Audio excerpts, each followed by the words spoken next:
Boom Company from Burt's Games is a top-down space shooter that aims to combine tight controls, nice graphics, and a gameplay loop simple enough for most to be able to jump right into the cockpit and enjoy themselves. Though we've heard this type of story before, it's told in a humorous way with impressive flair and visuals to match.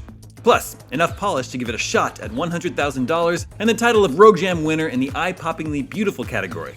The developers cite Space Dandy and Cowboy Bebop among their influences, and it shows. The game is bright, slick, and dynamic. But it's not just another pretty face. Once the risk and reward upgrade system and complex controls start to click, Boom Company's addictive just one more run side really starts to shine.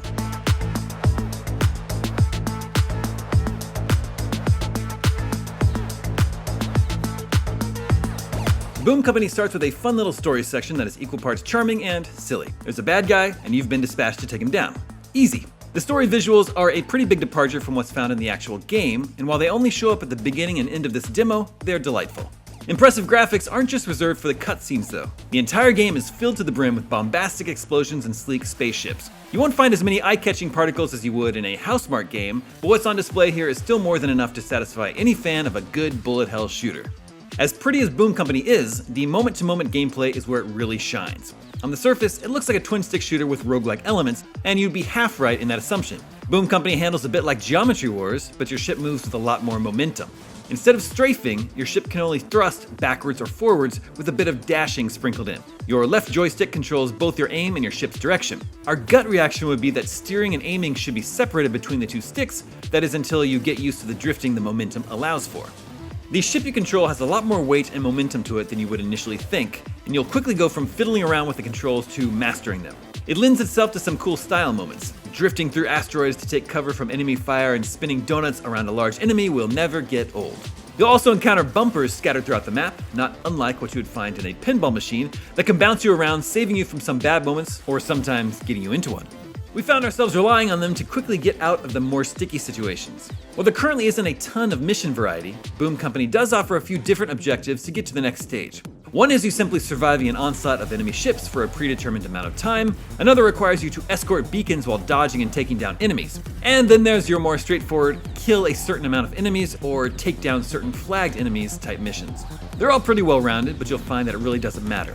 Save for the escort missions that require you to stay in a certain bubble while a satellite moves, your real goal is usually to kill as many enemies as you can to collect Boom Company's most precious resource, scrap.